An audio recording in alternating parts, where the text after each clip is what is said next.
Ceci va être la seule vidéo dont tu as besoin pour savoir comment fonctionne un email professionnel, comment tu peux le créer, où est-ce que tu vas le consulter, quels sont les paramètres que tu dois paramétrer pour en avoir un. Donc la première chose que tu dois savoir, c'est que pour avoir un email professionnel, tu as besoin de deux choses, un hébergement et un nom de domaine. Okay, il faut un endroit où seront stockés tes emails et il te faut un nom de domaine. Si tu as un compte sur Hostinger comme moi et comme la plupart de mes clients, hop, websites, tu vois que tu as ton hébergement, domains, tu vois que tu as ton nom de domaine, et puis ici, tu as emails, et tu peux créer ta boîte mail professionnelle gratuitement. Jusqu'à 1 giga, c'est gratuit. 1 giga, ça part vite, donc tu dois passer au plan supérieur. En général, ça coûte pas plus que 1 ou 2 euros par mois, donc ça va pas te coûter très cher. Une fois que ça c'est fait et que tu as ta boîte mail professionnelle, tu vas te dire, ok, mais comment est-ce que je check ma boîte mail professionnelle? Donc tu as plusieurs options. Soit tu utilises l'outil de base de Hostinger qui ressemble à ça, mais qui honnêtement n'est pas foufou, ok? Voilà.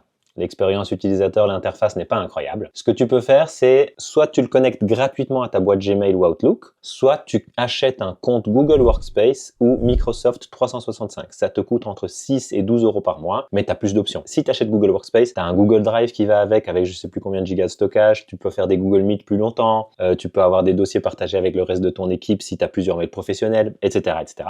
C'est ce que moi j'ai fait, et donc ça, c'est un Google Workspace. En gros, c'est mon mail professionnel, pedro@votresitepro.be, mais il est connecté à une messagerie Gmail. Okay, c'est comme si j'étais dans un Gmail classique. Tu peux aussi le connecter gratuitement à ton propre Gmail. Donc si ici je vais dans votre site pro pedro@gmail.com, c'est ma boîte Gmail classique. Que je clique dans le petit roi, je vais dans voir tous les paramètres, compte et importation. Ici, je pourrais faire ajouter un compte de messagerie. Et il me suffit de suivre les étapes. Donc j'aurais mis pedro@votresitepro.be, suivant.